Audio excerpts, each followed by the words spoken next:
안녕하세요. 반갑습니다. 되게 어색하네요, 지금. 오늘 오시는 게 좀 불편하지 않으셨어요? 비도 조금 왔는데. 그리고 오늘 또 생각보다 많이 막히더라고요. 그쵸? 다 멀리서 오신 거 아니세요? 나는 지금 여기 에듀일과 우리 집과 한 30분 정도 걸린다. 손 한번 들어볼까요? 30분. 아니다. 나는 1시간 이상 걸린다. 어떡해. 감동이에요, 여러분. 너무 고생 많으셨습니다. 오늘 여러분들이 먼 길 오신 만큼 좀 의미 있는 시간이 되도록 특강을 진행할 거고요. 그리고 또 이제 제가 중간중간에 이제 미리 오늘 특강 전에 좀 궁금한 거 없냐라고 이제 학원 쪽에 좀 미리 사전 질문을 받아달라고 말씀을 드렸는데 커리큘럼에 대한 좀 질문이 꽤나 많고 이 국가직 9급 이 면접 상황에 대한 질문은 많이 없어서 혹시 뭐 작년에 도전하셨다고 올해 재도전하시는 분들만 계신가 이런 생각도 잠깐 했거든요. 그래서 여러분들이 이제 중간중간 혹시 설명 들으면서 좀 궁금사항이 있다 싶으면은 손 한번 잠깐 들어가지고 질문 주시면 제가 수업 중간중간에 답변을 좀 드리도록 하겠습니다. 네. 네, 그리고 오늘 여러분 이제 필기시험 이제 끝났잖아요. 끝난 지 한 일주일 좀 넘었는데 너무 고생했다고 우리 박수 한번 치고 시작할까요? 네. 네, 여러분 정말 고생 많으셨습니다. 네. 잠깐만 정말 죄송한데 잠깐 1분만 잠깐만 있다가 바로 좀 시작을 할게요. 잠깐만 기다려 주세요.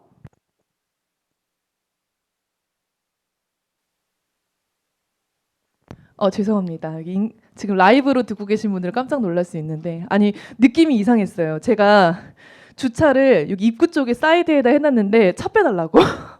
왠지 그 느낌 같아서 전화 잠깐 받아보니까 역시나 차 빼달라는 신호였습니다. 네, 그렇고요. 네, TMI였어요. 네, 죄송해요. 네.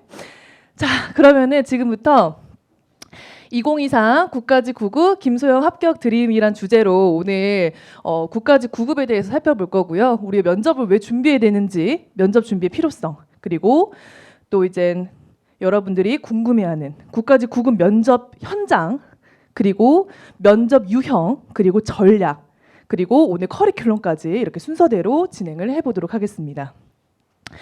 네, 반갑습니다. 저는 김소영 강사라고 합니다. 여러분 반갑습니다. 네.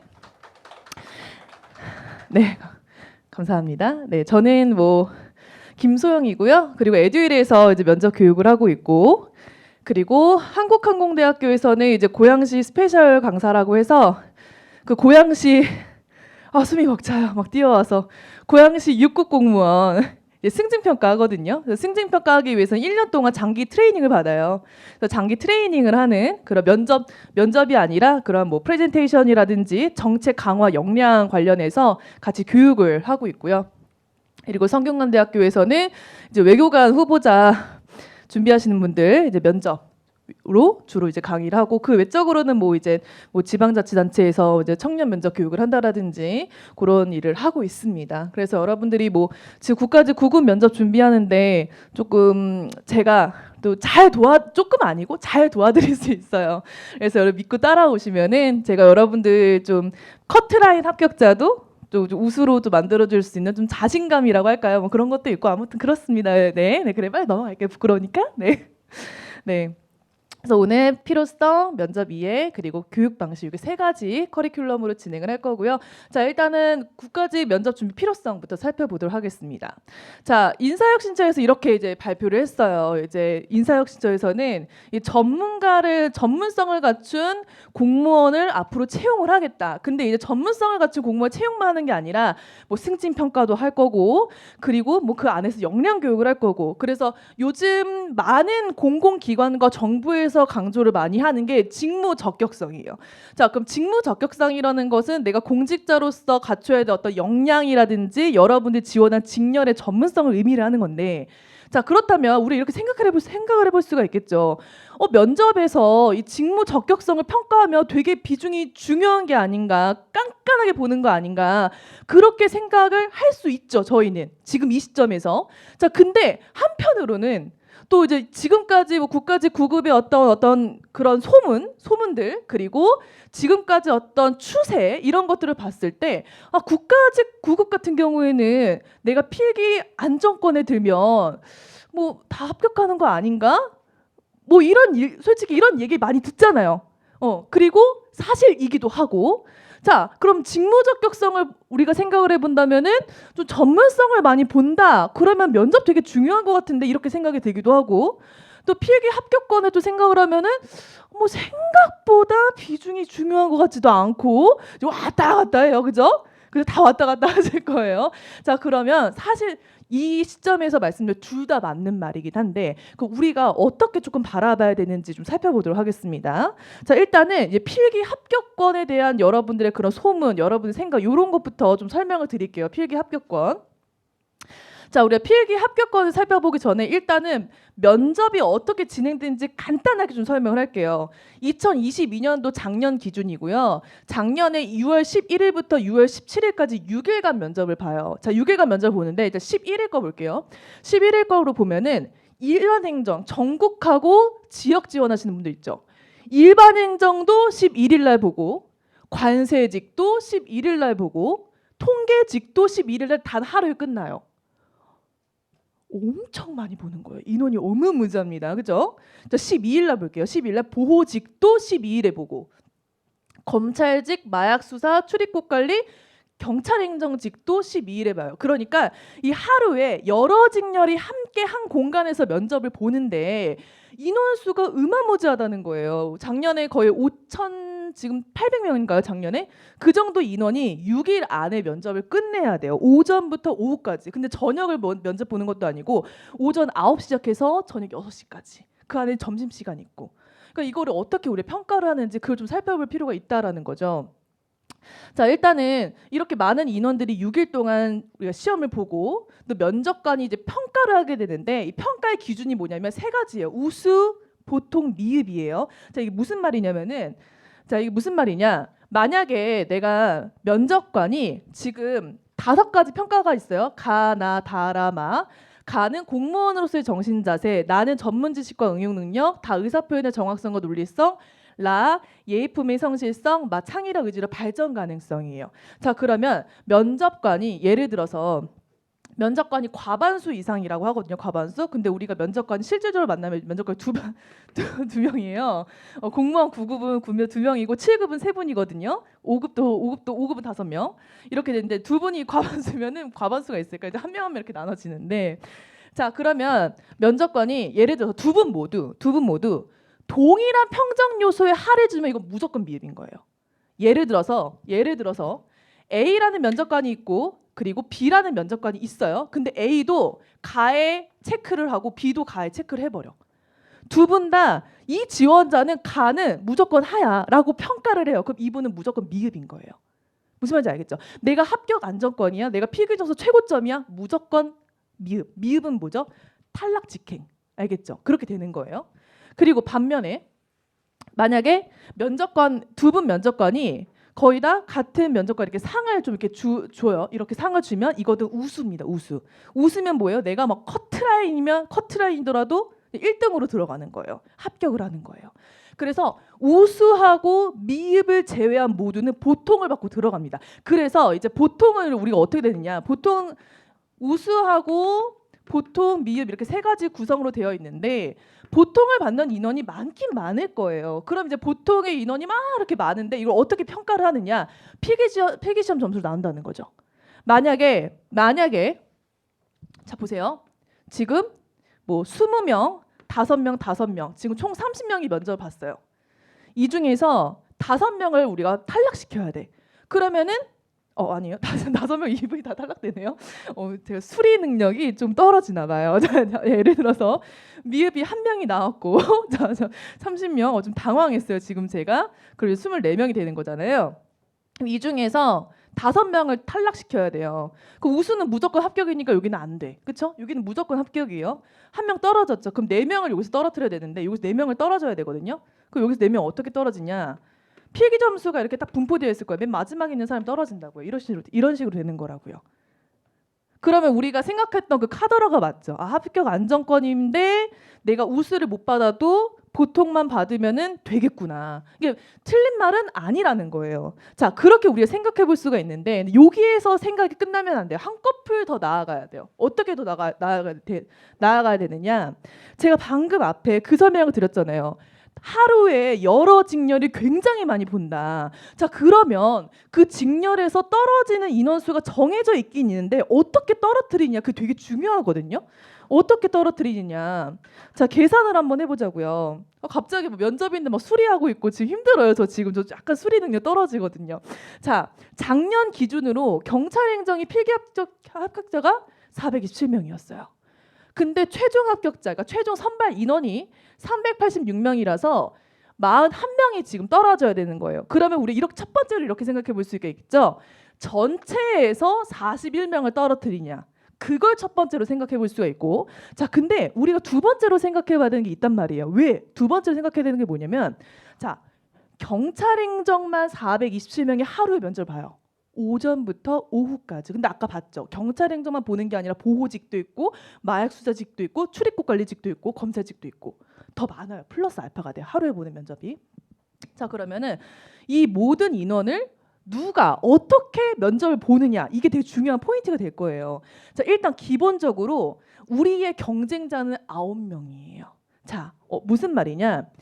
경찰행정을 기준으로 말씀을 드리면은 우리가 면접 이제 여러분 필기 합격자 발표를 뜨고 면접 그런 세부 응시 요령에 대한 공고가 뜨면은 오전하고 오후로 나눠져 있거든요. 근데 계산해 보면은 오전에 4명을 보고 오후에 5명을 봐요.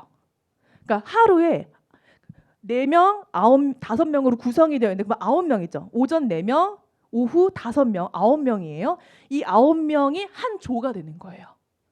알겠죠?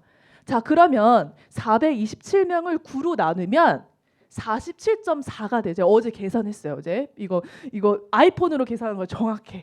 자, 그래서 47.4 그러면 대략 47개 조가 된다는 거예요. 조 47개 조가 나온다는 거는 면접관이 2인 1조 면접관이 47개. 알겠죠? 그러니까 2인 1조를 한 팀으로 봤을 때 면접관이 47명 곱하기 2가 이렇게 배치가 된다는 거죠. 자, 그러면은 자, 생각해 보세요. 여기에 면접장 1이 있고 면접장 2가 있어요. 두루루루 있어요. 그럼 여기 면접장 1에 보는 인원이 오전 4명, 오후 5명이니까 평가를 이 팀이 예를 들어서 A팀이고 이게 B팀이라고 가정을 했을 때 A팀을 평가하는 사람들은 이분들만 평가를 하는 거고 B팀을 평가하는 면접관은 이 두 번째 면접관이라는 거예요. 그렇죠? 두 번째 B팀을 평가하는 예를 들어서 B팀에 내가 소속이 되어 있는데 B조에 소속이 되어 있는데 면접 1번이 평가를 할 수도 없겠죠. 그럼 결과적으로 경쟁자는 9명이 되는 거예요. 자, 그럼 우리가 이렇게 생각해 볼 수가 있겠죠. 아까 첫 번째는 전체에서 41명을 떨어뜨리느냐, 이걸 첫 번째로 경우의 수를 생각해 볼 수 있고, 두 번째 경우의 수로 생각하는 건 그 9명에서 미흡 1명을 무조건 떨어뜨려야 되는 규정이 있는가? 그렇잖아요. 지금 47개 조가 나왔고 41명을 떨어뜨리면 결국 거의 한 조당 한 명이 지금 떨어져야 되는 상황이거든요. 어떤 조는 뭐 전화 합격이 있을 수 있겠지만 어떤 조는 무조건 한 명이 떨어져야 돼요, 지금. 그렇죠?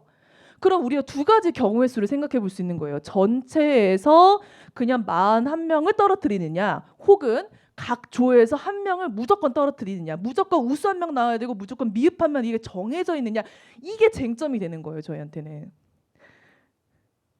근데 이게 공식적으로 오픈이 안 되어 있어요.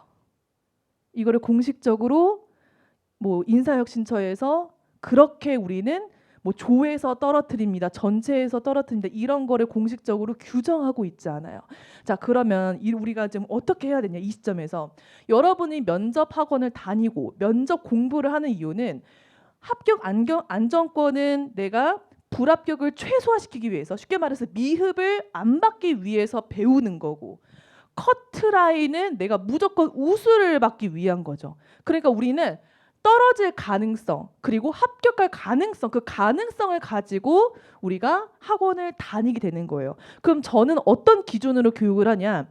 전체에서 41명이 떨어진다 그러면 어떤 기준으로 떨어지는지 우리가 정확하게 알 수 없으니까 우리가 9명이라는 기준으로 봤을 때 내가 여러분들이 9명 팀으로 나눠진다고 생각을 하고 그중에서 무조건 탈락 1명 나온다 이런 식으로 계산을 하고 내가 커트라인이면 무조건 우수를 받는 형식으로 그래 내가 조금 뭐 필기가 그래도 뭐 우수 정도까지는 아니지만 안정권이다 그럼 조금 잘하는 방식으로 그렇게 계산을 해서 가야 된다고요. 자, 이거는 경찰행정을 예로 든 거고 만약에 이제 작년 건데 교정직 같은 경우 교정직은 한 조당 9명에서 3.5명이 무조건 떨어진 상황이에요. 이런 경우는 내가 아무리 합격 안정권이라고 해도 열심히 해야 되는 상황인 거예요. 그러니까 이걸 우리가 계산해 볼 필요가 있다고요. 그러니까 전체에서 몇 명 떨어진다 이렇게 생각하면은 우리가 면접을 전략적으로 준비를 할 수 없으니까 결과적으로 오전하고 오후 9명인 이 9명 면접 보는 건 절대 변하지 않거든요. 그 9명에서 지금 우리가 한 명이 떨어지는 상황이어야 되는지 혹은 9명에서 3.5명 정도 떨어져 그걸 좀 계산을 해서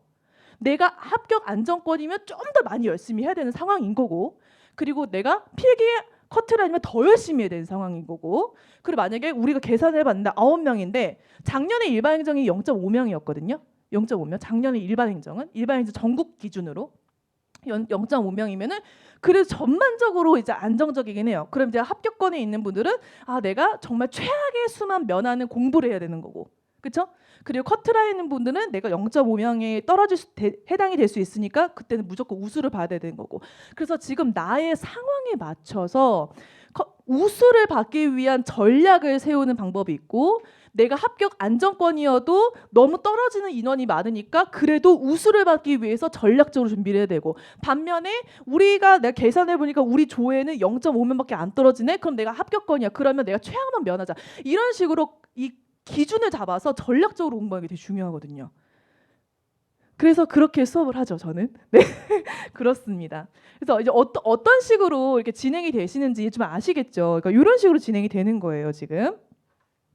자, 그렇게 진행이 될 거고요. 그래서 지금 제가 설명해드린 부분이 바로 이런 겁니다. 그래서 이러한 측면에서 우리는 면접을 준비할 필요가 있다. 이렇게 첫 번째로 생각해 볼 수 있을 거고 두 번째로 이제 우리가 면접을 좀 준비해야 되는 두 번째 이유는 뭐냐면 이 인사혁신처에서 직무 적격성, 그러니까 전문성을 갖춘 공직자를 채용하겠다라고 얘기를 했잖아요. 점점 그렇게 추세가 진행이 되고 있어요. 자, 그러면 거기에 맞춰서 질문 난이도가 어떤지 우리가 한번 생각을 해볼 필요가 있다라는 거예요. 정말 솔직히 말해서 한 2018년도 그때까지만 해도 면접 난이도 정말 너무 쉬웠어요. 그러니까 이게 어떤 느낌이 정말 형식적이라는 느낌이 들 정도로 너무 쉬웠는데 왜 쉬웠냐? 예를 들면 이런 거예요. 지원자분 공직같이 뭐 민주성 추출하셨는데 민주성에 관련된 본인 경험이 있어요? 뭐 이런 식으로 되게 그것과 관련된 공직 가치와 관련된 경험이 뭐냐? 살면서 힘들었던 경험이 뭐냐? 뭐 입사 후 계획이 어떻게 되냐? 되게 형식적인 거 있잖아요. 장단점 얘기해 보세요. 이런 거 너무 기본 베이스를 깔고 갔어요, 옛날에는. 근데 요즘은 물론 7급은 더 어려워요. 요즘은 9급도 만만치가 않다. 그러니까 옛날보다는 어려워졌고 7급보다는 쉽긴 해요. 근데 그래도 내가 만약에 초시생이라면 조금 어려운데 이런 느낌은 들 수 있을 것 같아요. 자, 볼게요. 자, 작년에 나왔던 질문을 한번 보겠습니다. 작년에 나왔던 질문. 우리가 그 국가직 9급 면접 살펴보면은 이제 개별 면접에서 우리 5분 발표 작성하고 경험 상황 과제 작성하고 개별 면접을 보는데 개별 면접이 보통 어떤 질문이 나오냐? 5분 발표에 대한 후속 질문, 경험 상황 과제에 대한 후속 질문이 이어지는 형태예요, 국가직은. 자, 그러면 첫 번째 질문 볼까요? 5분 발표에 대한 후속 질문. 공직 가치를 막 추출했어요. 예를 들어서 어떤 A라는 지원자가 공직 가치 책임감을 추출하고, 공직 가치 몰라도 돼요. 제가 이따 설명해 드릴 거예요. 지금은 그냥 들어주시면 돼요. 공직 가치, 뭐 책임감을 추출하고 투명성을 추출했어요. 그러면은 지금 공직 가치를 뭐 지원자가 책임감하고 투명성 두 가지를 추출했다고 가정을 했을 때 그 추출 기준은 무엇인지, 어떠한 근거에 의해서 추출했는지, 그러니까 근거 베이스를 많이 본다는 거죠. 그리고 이거는 이제 경찰행정인데 전공 물어보고, 근데 전공이 또 뭐 폴리스랩 이런 것만 나오는 건 아니니까. 그리고 뭐 이거는 요 세 가지 질문 약간 사실 확인이에요. 학회 활동은 언제 했어요? 무슨 학회였어요? 규정이 없었나요? 내부 규정은 어떤 식으로 만들었나요? 이거는 뭐예요? 지원자의 경험에 대한 사실 확인이죠. 예를 들어서 내가 동아리 활동을 했다. 동아리 활동에서 요즘에 리스닝과 댄스 동아리 했다. 그럼 댄스 동아리 얼마나 했어요? 뭐 이런 거 있잖아요. 이런 게 뭐 이제 사실 확인에 관련된 질문이라는 거예요. 요건 쉬워. 여기까지는 쉬워. 솔직히 말해서 이 기준 이것도 솔직히 말하면 좀 쉬운 편이에요. 굉장히 이지한 편이고. 자, 또 두 번째 볼게요. 자, 지원자가 청렴성을 추출했나 봐요. 5분 발표에서. 청렴성을 제고하기 위한 방안, 즉 청렴성을 공직에서 활성화시킬 수 있는 방안을 물어보는 거예요. 요즘에 이제 정부 부처에서 이 청렴성 강화를 하기 위해서 굉장히 교육, 트레이닝 같은 걸 되게 많이 해요. 직급별 트레이닝을 합니다. 뭐 5급, 뭐 7급, 9급 이렇게 트레이닝을 별도로 막 하고 있는데 그거를 어떻게 활성화시켜서 공직 생활에 이 청렴성이 앞으로 강화되고 뭐 예를 들어 부정수급하지 않는 이런 이슈를 최소화할 수 있는지 그러면 내가 적어도 청렴성을 활성화시킬 수 있는 방안을 준비를 했어야 돼요. 못하면 답변을 못하는 거죠. 또 청렴성이 옛날에는 어떻게 나왔냐면 청렴성의 장점이 뭘까요? 청렴성이 뭐 이루어지면 어떤 효과가 있을까요? 뭐 이런 식으로 했는데 요즘은 질문이 어때요? 디테일하죠? 청렴성이 사회에 자리 잡으면 사회적인 측면에서 혹은 국민적인 측면에서 한꺼풀 더 나가서 지원자가 희망하는 조직, 부서에 어떤 장점이 있는지 보세요. 국민 하나, 사회 하나, 그리고 부처 하나의 영향의 효과 이런 식으로 디테일을 물어봅니다. 그럼 결과적으로 우리가 기본적인 질문을 준비해요. 예를 들어서 뭐 청렴성 활성화 방안, 효과 여기까지는 기본적인 질문이고 내가 만약에 좀 더 면접을 잘 봐야 된다. 그러면 디테일하게 효과를 쪼개서 국민적인 측면에서 효과, 정부 측면에서 효과, 사회적인 측면의 효과를 나눠서 우리가 준비를 할 필요가 있어요.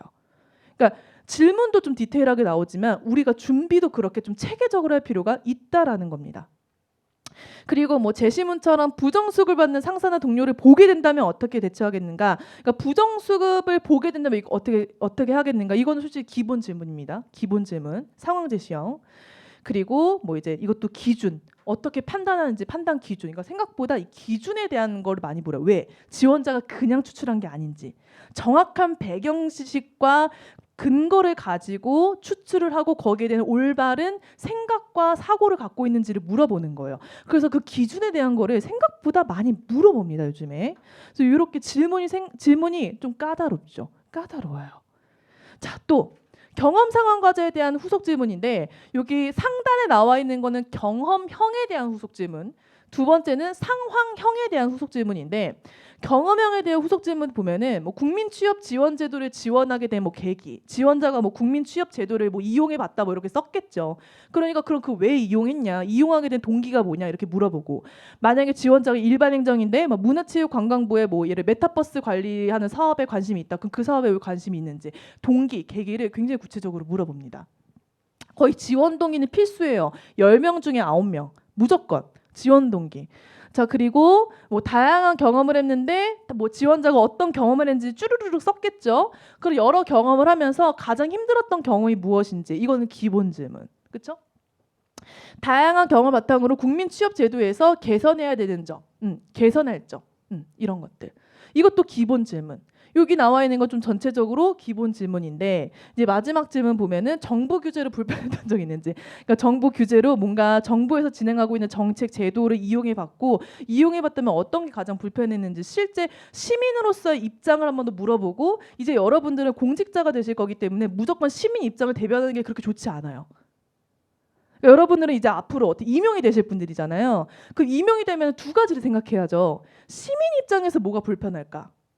또 누구 입장에서 생각해야 돼요. 공직자 입장에서는. 시민들은 무조건 해달라고 할 수 있겠지만 내가 현장의 실무자로서 이게 안 되는 걸 수도 있잖아요. 그럼 우리가 중립적으로 생각을 해야 돼요. 무조건 시민이 불편하기 때문에 우리 해줘야 된다는 측면이 아니라 실제 상황이 이렇기 때문에 공직자 측면에서 어떻게 해결해줘야 되는지를 양측에서 접근할 수 있어야 된다고요. 그래서 제가 수업 때 굉장히 많이 강조하는 게 다각도로 좀 우리가 접근을 좀 하자. 한 일부분만 보고 접근하지 말고 다각도적 관점으로 제시를 해야지 면접관이 좋아한다. 그런 얘기를 제가 많이 하거든요. 그래서 그렇게 여러분들이 좀 접근할 필요가 있다. 생각보다 까다롭고, 그러니까 이렇게 생각하면 돼요. 질문이 쉬우면 질문이 좀 제가 여기서 쉬운 질문, 요거 요 네 가지 솔직히 쉬운 질문이거든요. 굉장히 쉬운 질문에 속하는데, 자 보세요. 만약에 내가 합격 안정권이다. 그러면은 좀 이렇게 무난하게 얘기해도 돼요. 그냥 요지에서 벗어나지 않을 정도만. 근데 내가 만약에 커트라인이야? 그럼 무난하게 가면 안 되죠. 아까 제가 얘기했던 것처럼 다각도적 관점에서 다 건드려줘야 돼요. 약간 요게 이제 약간 기본과 심화의 좀 갭이라고 해야 될까요? 어떤 차이인지 알겠죠? 그렇게 우리가 좀 접근할 필요가 있다라는 겁니다. 그리고 여기 하단에 나와 있는 거는 이제 상황 제시형인데, 작년에 좀 많은 공통적으로 많이 봤던 질문이 이제 부정적으로 언론 기사가 났을 때 어떻게 대처할 것인지, 부정적으로 언론 기사가 난다면 어떻게 할 것인지, 이런 것들. 근데 여기서 끝나지 않고 압박 질문 엄청 했어요. 그런데도 기사가 난다면 뭐 예를 들어 부정적인 언론 기사 나면 어떻게 할 것인가? 뭐 그럼 어떤 A라는 지원자가 이렇겠죠. 그 언론사에 정정 보도를 요청을 하겠다. 그럼 이제 면접관은 아 그래요? 근데 우리는 정정 보도하기 싫은데? 뭐 이렇게 하면 어떻게 할 거예요? 진짜 이렇게 하는 거예요. 진짜 이렇게 질문하세요. 뭐 저처럼 이렇게 막 재밌게 우스꽝스러워 어떻게 할 거예요? 뭐 이렇게 하진 않겠지만 좀 정중한 톤으로 근데 만약에 정정 안 해준다 그러면 어떻게 할 거죠? 이제 지원자 당황하는 거죠. 자, 우리가 그러면은 정정해주세요 이렇게 부탁을 할 수도 있겠지만 공무원이 가오가 있지, 그렇죠? 자, 어떻게 할 수 있을까요? 또 두 가지 방법 생각할 수 있겠죠. 언론사, 우리가 부정적인 기사를 난 언론사가 정정 보도를 안 해준다. 우리 대한민국의 언론사는 하나만 있는 게 아닙니다, 그죠? 그럼 다른 언론사에 보도자료 다시 뿌려달라고 요청을 하는 방법이 있고, 근데 그런데는 그렇게 요청을 했는데도 효과가 많이 없어. 그럴 수 있잖아요. 자, 그러면 자꾸 누구한테 부탁하지 말고, 자, 언론사한테 정정 보도해준다는 거 뭐예요? 부탁의 개념이잖아요. 우리 부탁만 할 거예요? 우리 스스로 뭘 좀 합시다. 스스로 할 수 있는 게 뭐가 있을까요? 자, 우리 정부부처에 그런 게 있어요. 사실은 이렇습니다라는 카테고리가 있어요. 그 카테고리에 우리가 자체적으로 사실을 이렇습니다라고 카테고리에 실제로 잘못 보도된 게 어떻게 다른지를 구체적으로 설명하고, 그 카테고리를 우리가 자체적으로 기사화시킬 뿐만 아니라 블로그, SNS, 유튜브에 다 올려야 된다. 이렇게 정부, 내가 지원한 우리 부처적인 측면에서의 노력 방안, 그리고 타 언론사의 협조를 구할 수 있는 노력 방안, 이것도 지금 뭐예요? 다각도적으로 접근했죠. 이렇게 할 수 있어야 되는 거예요. 제가 이걸 얘기를 왜 하냐? 질문이 쉬워도 내가 좀 아슬아슬해. 그러면 열심히 해주셔야 됩니다. 그냥 열심히라는 거는 막 다 똑같이 열심히 하죠. 근데 우리는 좀 전략적으로 열심히 하는 거. 제가 지금 강조하고 있는 다각도적 관점, 그런 걸 좀 강조를 하고 있는 거예요, 저는. 그래서 여러분들이 이렇게 준비를 하셔야 됩니다. 자, 그래서 면접 준비의 필요성을 두 가지 측면에서 살펴봤어요. 첫 번째 같은 경우에는 이제 필기의 면접의 상황, 두 번째 같은 경우에는 질문의 어떤 난이도, 그리고 난이도적인 측면에서 우리가 두 가지 측면을 살펴봤기 때문에 내 상황에 맞춰서 조금 면접 준비를 좀 타이트하게 해야 되는 방법을 좀 한번 우리가 생각을 해보고, 타이트하지 않더라도 미흡을 면할 수 있는 방법을 같이 좀 공부를 할 필요가 있다, 이렇게 생각해 볼 수가 있습니다. 자, 그리고 본격적으로 국가직 구급 면접 현장을 살펴보기 전에 제가 너무 막 정말 막 귀에 막 피가 날 정도로 너무 지금 보여드리는 귀걸이 금색깔 이렇게 피가 루루루루 흘릴 정도로 죄송해요, 이상한 애드립 쳤네요. 네, 정말 많이 듣는 게 있어요. 나이, 공무원 면접 나이 진짜 안 보냐. 자, 일단은 우리가 면접을 볼 때요, 작년까지만 해도 마스크를 이제 쓰고 면접을 봤는데 올해 어떨지 모르겠어요. 올해. 근데 올해도 좀 마스크 올해 아마 선택권 줄 것 같아요. 마스크 쓰고 싶으면 쓰고, 뭐 쓰고 싶지 않으면 쓰지 않아도 된다, 이런 식으로 선택권을 줄 가능성이 높습니다. 왜냐하면 그 코로나 초창기에는 코로나가 정말 심하지 않을 때는 선택권을 줬거든요. 그런 식으로 선택권을 줄 것 같긴 한데 좀 봐야 돼요. 그거는 어떻게 될지 모르고. 자, 그래서 그쵸, 나이가 중요하냐, 그런 것들을 이제 많이 보는데, 여러분들 저한테 면접 수업하다가 제가 지금 40대 후반인데 제 떨어지면 어떡하죠? 이런 질문을 되게 많이 해요. 근데 나이는 이제 중요하지 않다. 나이는 중요하잖아요. 일단 블라인드로 우리가 면접을 진행을 하고, 그리고 면접관님들도 여러분들 나이가 지금 뭐 30대인지 20대인지 40대인지 50대인지 전혀 몰라요. 전혀 모르기 때문에 나이는 걱정할 필요가 없고, 실제 작년 2022년도 국가직 9급 공채 시험 합격자 현황을 보면은 20, 30대가 상대적으로 많긴 해요. 근데 40대하고 50대도 있더라. 자, 근데 우리가 이 표를 보면서, 이거는 뭐 제가 만든 게 아니고 인사혁신처에서 여러분 홈페이지 가면 볼 수 있어요. 인사혁신처 홈페이지 가면은 볼 수 있는 거고. 자, 여러분들이 선생님 근데 그럼에도 불구하고 20대하고 30대가 너무 압도적으로 많은데 40대하고 50대가 불리한 것 아니냐 이렇게 생각할 수 있겠지만, 제가 아까 뭐랬어요? 면접관은 모른다니까요. 여러분의 나이를 전혀 몰라요. 그럼 우리가 뭐 어떻게 바라봐야 되냐? 여러분 생각해 보세요. 취업 준비한다? 당연히 20, 30대가 많죠. 30대보다는 취업 준비하는 친구들 20대가 많을 수밖에 없어요. 보통 우리가 통상적인 관념으로 좀 생각을 했을 때 40대, 50대가 보통은 내가 일을 하다가 공무원으로 재도전해야지 라는 분들이 많지 않다는 거예요. 그러니까 지원하는 연령대를 생각을 해봐야지, 지원하는 연령의 수치를 생각을 해야지 이 전체의 어떤 양과 비교를 하면 안 된다는 거죠. 그래서 지금부터는 여러분들 이제 필기시험이 끝났고 이제 본격적으로 면접을 준비를 해야 된다라고 한다면, 이제 나이 신경 쓰지 말고 블라인드라고 하니까 믿어주시고, 정말 블라인드예요. 얼마나 인사혁 진짜 답답하겠어요. 우리 진짜 블라인드 한다고 했는데. 그러니까 믿어주시고 면접에만 조금 올인하면 어떨까? 약간 그런 생각이 있습니다. 뭐 실제로 저희 수강생 중에서도 52살, 그죠? 52세, 그죠? 52세 수강생분도 있었고, 69년생이면 나이가 지금 어떻게 되시죠? 69년생이면은 지금 65, 그죠? 65인가요? 안 맞나요? 그쵸? 맞죠? 그쵸? 65세 맞죠? 죄송해요. 죄송해요. 제 말했잖아요. 수리 능력 좀 떨어진다고. 저 55세입니다. 그래서 65세 어제 깜빡했어요. 자, 52세 그리고 55세 이렇게 해서 작년 합격하신 분들 이렇게 생각해 주시면 좋을 것 같습니다. 그래서 이건 작년 저의 합격률이고요. 그래서 이렇게 합격률 보시면 좋을 것 같고요. 네, 이제 본격적으로 여러분들이 제일 궁금해하는 국가직 9급 면접 현장 진행 절차 살펴볼게요. 자, 첫 번째, 킨텍스에서 진행을 한다. 그렇죠? 국가직 9급은 킨텍스에 진행한다. 그래서 지방에 오시는 분들 하루 정날 여기 킨텍스가 일산 대화잖아요. 그래서 대화 근처에 있는 뭐 작은 아니면 모텔이라든지 옆에 그 소노펫이 있어요. 뭐 호텔 잡아가지고 막 아침 일찍 올라오기 힘드신 분들은, 예를 들어서 제가 아까 오전조하고 오후조로 나눠진다고 했잖아요. 오전조는 8시까지 입실이거든요. 참고로. 오후조는 12시 20분인데 오후조면 괜찮아요. 근데 만약에 내 오전조에 배정이 됐다? 근데 나 아침잠이 너무 많아. 그럼 이제 차라리 맘 편히 하루 전날 올라오시는 게 좋아요.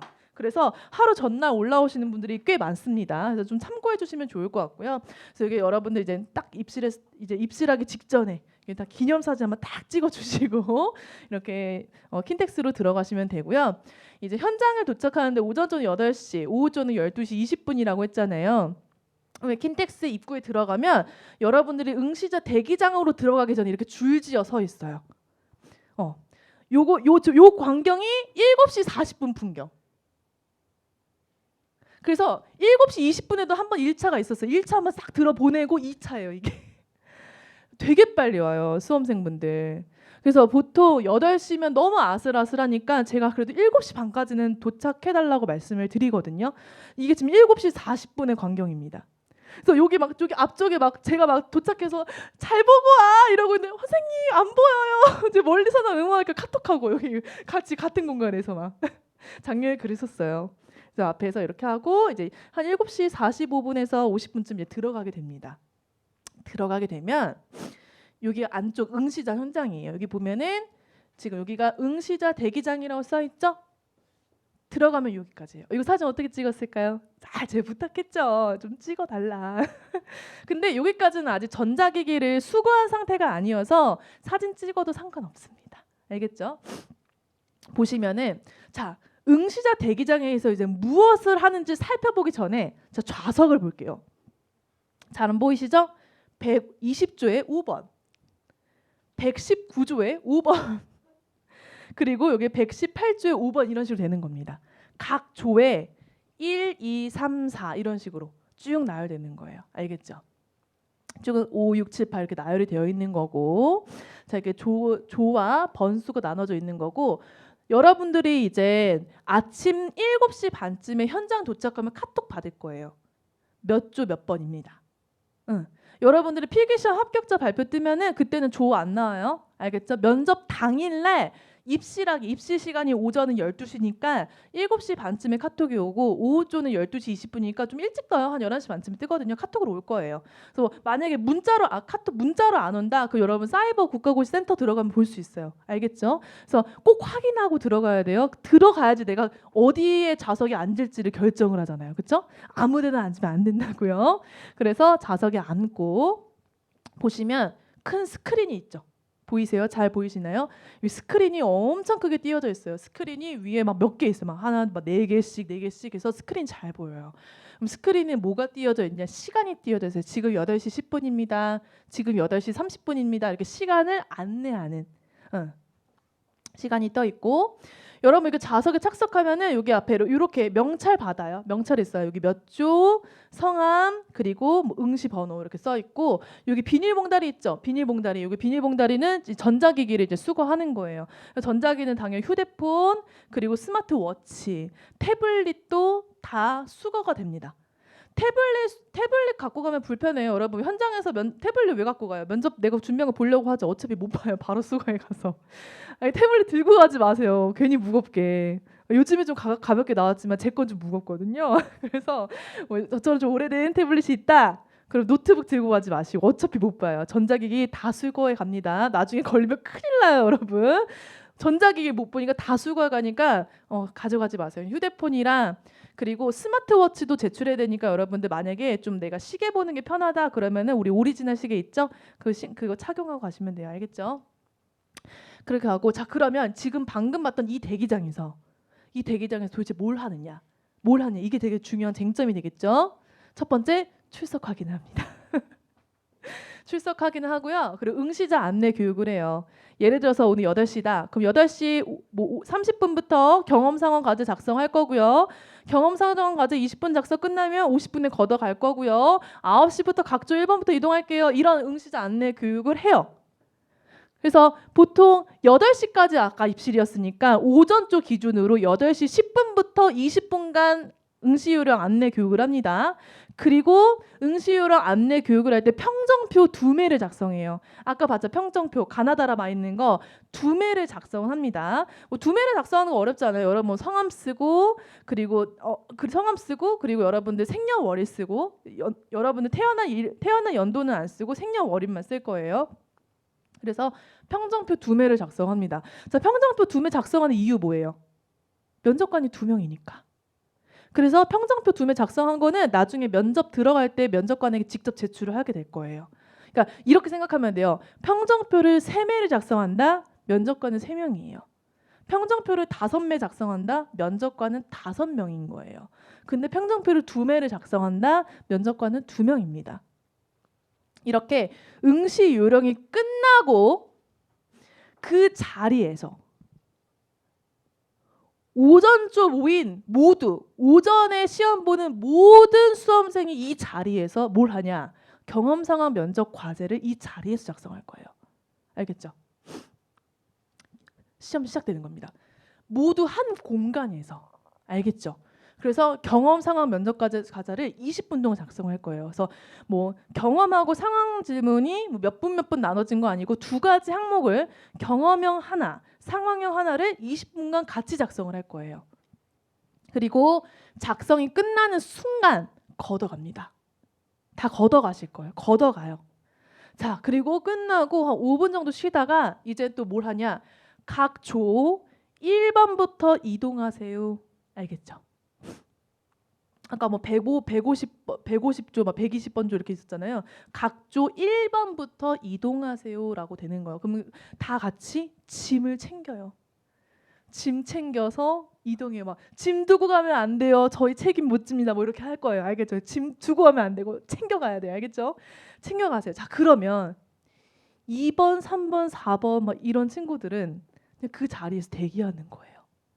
지루한 시간이 시작이 됩니다. 여러분들이 몇 조 몇 번일지, 내가 오전조 마지막일지는 모르잖아요, 지금. 지루한 시간이 이제 시작이 되는 거예요. 엄청 지루합니다. 뭐 핸드폰으로 모바일 롤도 할 수 없고, 그쵸? 그쵸? 아무것도 할 수가 없어요. 자, 근데 태블릿은 제출했는데 내가 준비한 면접 자료는 볼 수가 있네요. 자, 이게 무슨 말일까요? 제가 태블릿 챙겨가지 말라고 했잖아요. 어차피 제출하니까. 여러분들이 면접 현장에서 자료 검토하고 싶다면 무조건 프린트해 가세요. 이거는 걷지 않아요. 프린트는 여러분 대기하면서 볼 수 있어요. 알겠죠? 걷어가잖아요. 막 제지도 안 하고 그냥 보도록 해요. 근데 눈에 들어와요? 안 들어오죠. 거의 10명 중에 8명은 선생님 제가 진짜 가서 열심히 보려고 했거든요. 하나도 안 들어오던데요. 근데 그래도 있으면 좀 마음이 안정은 되니까 여러분 다 프린트해 가셔야 돼요. 알겠죠? 프린트해 가시고 그리고 이때 또 초콜릿 무조건 초콜릿 챙겨 가셔야 돼요. 대기 시간이 길어서 너무 힘들대요. 진짜 진이 빠진대요. 내가 내 차례가 됐나 하면 앞에 차례고 너무 힘들대요. 그래서 무조건 초콜릿도 막 이제 바 같은 거 갖고 가지 말고 막 ABC 초콜릿 짜잘짜잘한 거 작은 거 있잖아요. 이제 빨리빨리 먹을 수 있는 거 많이 먹을 수 있는 거 그거 챙겨 가시면 좋습니다. 알겠죠? 그렇게 챙겨 가시고 뭐 프린트를 보시고 여기서 무조건 해야 되는 게 있어요. 자, 만약에 내가 오전조 마지막에 봐요. 근데 내가 이미 경험 상황까지 제출하고 끝났잖아요, 지금. 자, 까먹을까요? 안 까먹을까요? 까먹죠. 막 긴장되고 막 그러면 내가 뭐 작성했더라.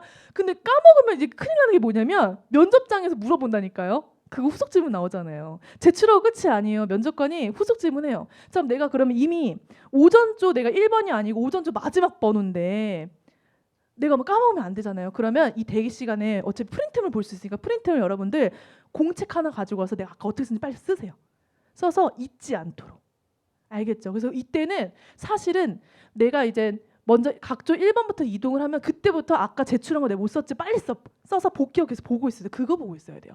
그리고 거기에서 뭘 봐야 되냐? 내가 이미 썼어요. 어떤 질문이 나올까?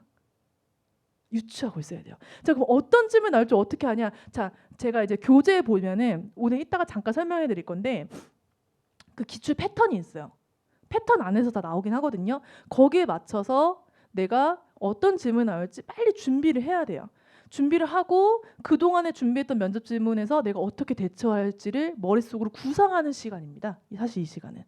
막 지루하긴 하지만 그냥 무조건 대기하지 말고 현명하게 면접 준비하셔야 돼요. 알겠죠?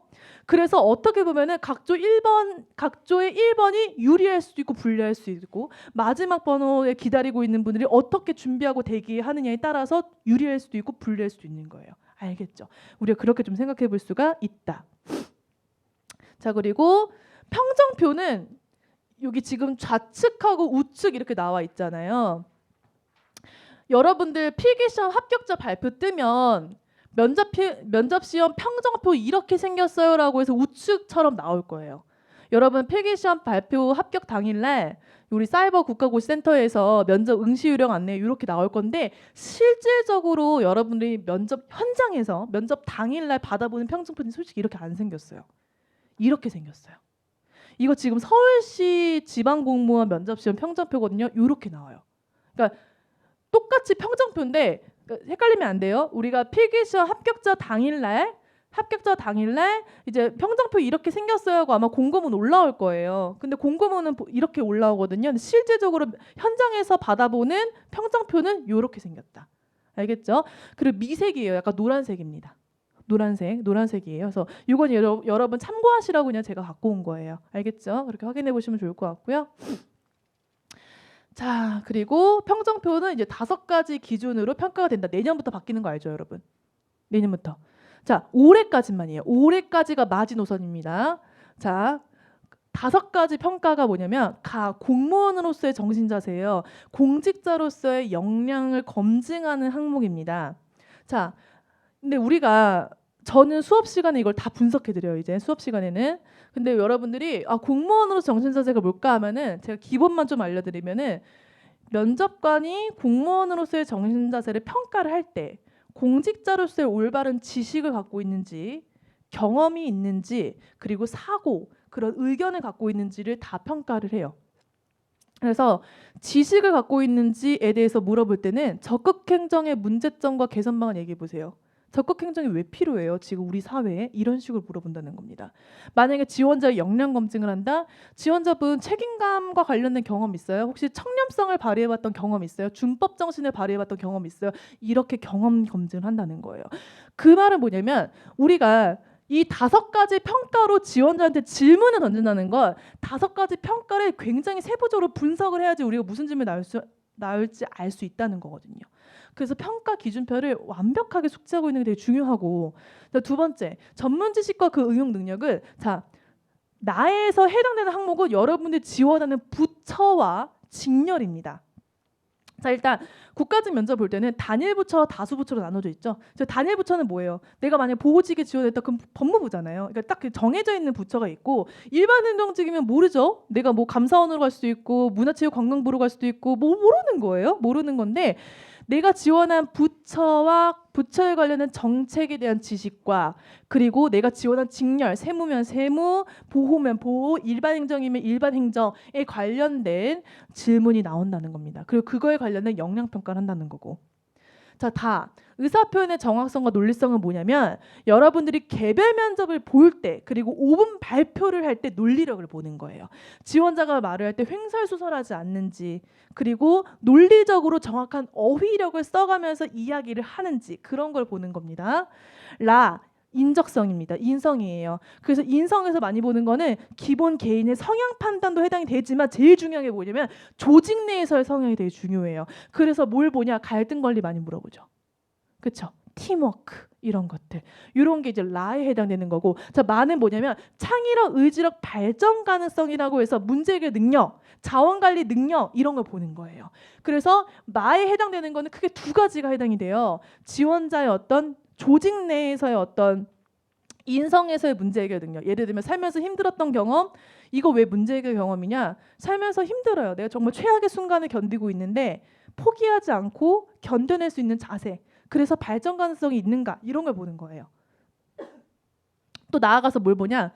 정책에 관련된 문제 해결 능력도 봅니다. 예를 들어서 아까 적극 행정의 문제점과 개선 방안. 그거는 나도 평가가 되지만 동시에 모두 평가된다. 나도 평가됩니다. 물 한 잔 먹고 할게요.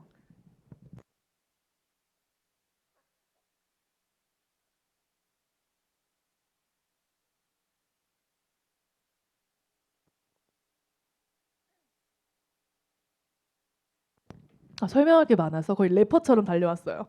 쇼미더머니 보는 줄, 그죠? 자, 만약에 지금 나중에 오늘 무료 특강 저 유튜브에 다시 다 올라올 거고요. 놓치고 있는 부분이 있다면 약간 저속으로 보면서 같이 봐주시면 좋을 것 같아요. 자, 그래서 이렇게 5가지 평가를 잘 분석을 하고 준비를 해야지 면접을 잘 볼 수 있는 거고, 올해까지만입니다. 이게 무슨 말이냐? 인사혁신처에서 올해부터 이제 내년부터 바뀔 거예요, 평가표가. 어떻게 바뀔지 모르겠어요. 근데 감은 와요. 크게 달라지진 않을 거다. 여기서 뭐 세부적으로 명칭만 바꿀 거지 평가 기준이 크게 달라질 것 같지는 않거든요. 근데 지금 이 5가지 가나다라 평가 기준으로 이제 채점을 하는 거는 내년이 아니라 이제 올해까지만이다. 그렇게 이해해 주시면 좋을 것 같아요. 내년은 달라집니다. 자, 그리고 그럼 아까 뭐라 그랬죠? 대기장에서 경험 상황 과제 다 작성하고 각조 1번부터 이동을 한다고 했잖아요. 이동합니다. 지금 이게 2층으로 이동해요. 1층이 응시자 대기장이 있고 2층이 여기 잘 보이지 않지만 면접 시험장이라고 나와 있잖아요. 여기로 다 같이 이동을 해요. 지금 여기 이동하시는 분이 뭐 각 조회부 1번, 각 조회부 2번 이렇게 되겠죠? 이동을 합니다. 죄송해요. 제 목이 많이 쉬어가지고 코로나 절대 아니고 걱정하지 마세요. 자, 이동을 하는 과정이에요. 자, 생각보다 동선이 깁니다. 1층에서 2층으로 이동을 하고요. 발이 어마무지게 아파요. 이게 무슨 말이냐? 내가 평상시에 구두를 자주 신고 다니신 분들도 아플 텐데 수험 생활 동안에 맨날 운동화 신고 슬리퍼 신다가 갑자기 구두 신으니까 얼마나 발이 아프겠어요. 자, 그래서 제가 여기서 추천해드리고 싶은 거는 여러분 운동화랑 슬리퍼 챙겨 가시고요. 그리고 여기 대기장에서 여기 면접 시험장으로 여기 들어가잖아요. 들어가면 또 쉬는 시간 주어져요. 그러니까 그때 갈아입으세요. 그때 신발 갈아 신고 그때 하세요. 지금부터 막 구두 신고 가서 막 훅이 들어봐 발이 터지는 줄 알았잖아요. 막 이런 훅이 되게 많아요. 너무 다리가 아프니까 이때는 운동화라든지 슬리퍼 신고 이동하시면 됩니다. 알겠죠? 어차피 면접 시험장 들어가서 다시 또 쉬는 시간 있으면 그때 이제 옷 매무새 정리하고 구두 갈아 신을 수 있는 시간 분명히 있거든요. 그때 이따 알려드릴게요. 그때 갈아 신으면 되고, 그리고 이제 덥다는 후기가 좀 있어요. 덥다. 우리가 이 날짜가 되게 애매하잖아요. 덥다는 후기가 있어요. 자, 근데 그 면접 복장 어떻게 입고 가야 되느냐? 그 질문 되게 많거든요. 사실 가장 정석은 요즘에 이제 자율 복장화가 되긴 했어요. 그래서 뭐 여러분들이 이렇게 수트 검정색이라든지 뭐 진회색이라든지 이렇게 수트를 입고 가도 되고, 여러분 결혼식장 가는 것처럼 왜 결혼식장 갈 때 추리닝 안 입고 가잖아요. 그래서 단정한 니트 입고 가시죠. 단정한 니트에다가 슬랙스 바지, 그리고 혹은 올 원피스 이렇게 입고 가셔도 돼요. 정말 인사혁신처에서 자율복장화 시행한다는 거는 제발 부담감 느끼지 마세요라는 거거든요. 그래서 그렇게 단정하게만 입고 가셔도 돼요. 알겠죠?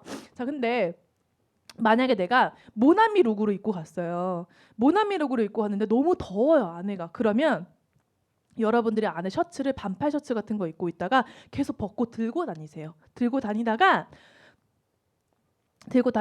면접 직전 있죠. 면접 시험장, 면접관 만나기 직전에 입고 들어가면 되는 거예요. 그러니까 이때 막 굳이 입으면서 막 들고 다닐 필요 있다 없다? 없다. 더우니까. 더우면 벗고요. 그리고 면접 들어가기 직전에만 입고 들어가세요. 그 시간이 있습니다. 입고 들어가세요.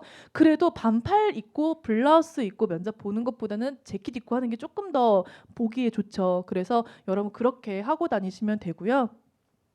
네, 그렇습니다. 자, 그러면 우리가 이제 면접 시험장으로 이동을 해요. 자, 면접 시험장으로 이동을 하면 면접 시험장 안에는 이렇게 생겼어.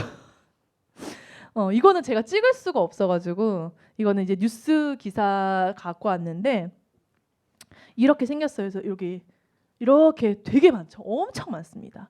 그래서 여러분 잘 보이지는 않겠지만 여기 보시면 중간에 뭔가 이렇게 사람들이 이렇게 서 있어요. 여기가. 이게 뭐냐면은 대기하는 공간이에요. 대기하는 공간이거든요. 그래서 여기에다가 짐 두고, 그리고 여기에다가 짐을 두고 이때 이제 구두 갈아 신을 수 있다는 거예요. 재킷 입을 수 있고 그 시간이 있습니다. 알겠죠?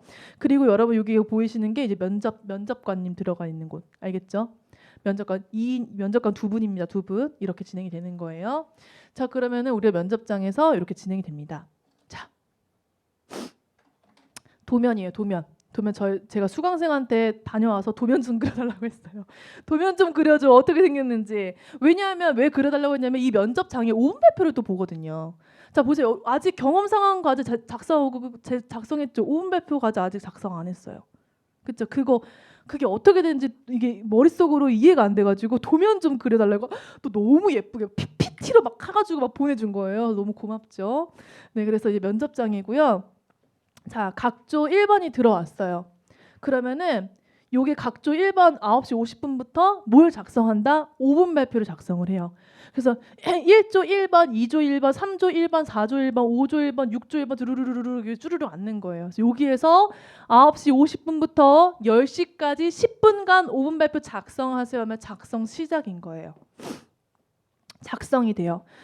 우리 5분 발표는 10분 동안 작성하거든요. 그럼 작성이 딱 끝났어요. 그럼 저희 차임베일이 울릴 거예요. 그러면은 작성 끝나고 이동을 해요. 이동. 그럼 아까 제가 여기 아까 보셨죠? 여기 가운데 여기 짐 놓는 곳이다라고 했잖아요. 그러면은 여기가 짐 놓는 곳이거든요. 여기에다가 이제 49조에서 52조 한 4, 5개 조에 있는 분들이 이제 짐을 놓는 거예요.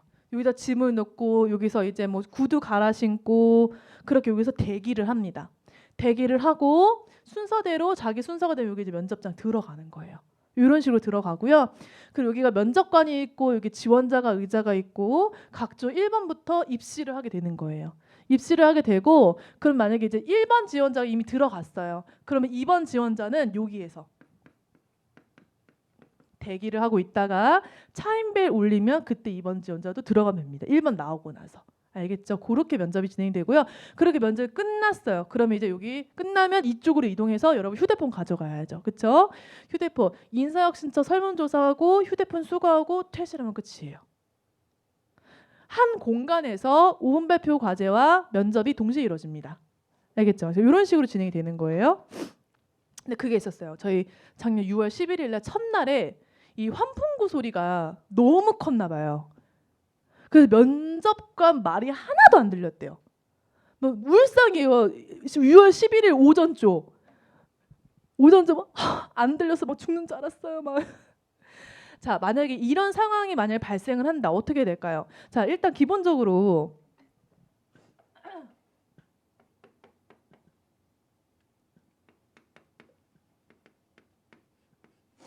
자, 이렇게 면접관이 있고 지원자 의자가 딱 여기 있잖아요.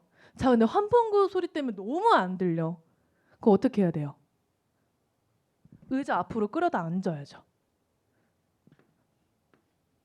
살짝 끌어다 당겨요. 근데 면접관님들도 알아요. 지금 이제 환풍구 소리가 커서 그런다는 거. 안 들리면은 조금 의자 앞으로 당겨 앉으세요. 면접관 쪽으로. 그러시면 돼요.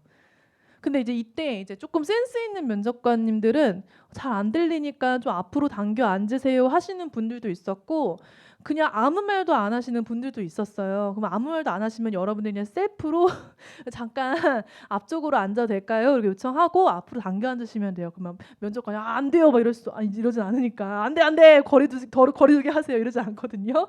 그러니까 앞으로 좀 당겨 앉으시면 돼요. 그래서 첫날에 이런 이슈가 있었습니다. 그래서 첫날이 좀 시행착오가 많은 날이에요. 그래서 여러분들이 첫날 딱 첫날에 딱 오전조다 그럼 이제 시행착오 경우의 수를 좀 많이 생각하고 들어가시는 게 좋고 당황하지 않게. 그래서 작년에 이런 이슈가 있어서 설문조사할 때 막 모든 수험생들이 다 그 얘기를 썼겠죠. 환풍구 소리. 그러다 보니까 12일부터는 환풍구 소리가 1도 안 났다는 그런 이슈도 있었습니다. 알겠죠? 뭐 그런 이슈도 있었어요. 네, 그렇게 됩니다. 네, 이렇게 됩니다. 그래서 이렇게 해서 여기서 이제 면접을 진행을 하게 돼요. 자, 여기까지가 저희 작년 면접 현장 상황이었습니다. 현장 상황이었고요. 자, 그럼 이제 본격적으로 이제 면접 유형이 경험 상황 면접 과제를 작성하고 5분 발표를 작성하고 개별 면접을 저희가 보잖아요. 우리가 각각의 어떤 식으로 작성을 하고 거기에 맞춰서 기본적으로 우리가 생각해야 되는 전략은 무엇인지 함께 살펴보기 전에 10분 쉬는 시간 갖고 10분 뒤에 네, 수업 시작하겠습니다. 네, 화장실 다녀오실 분들은 화장실 다녀와 주세요. 공무원 합격! 에듀윌 합격!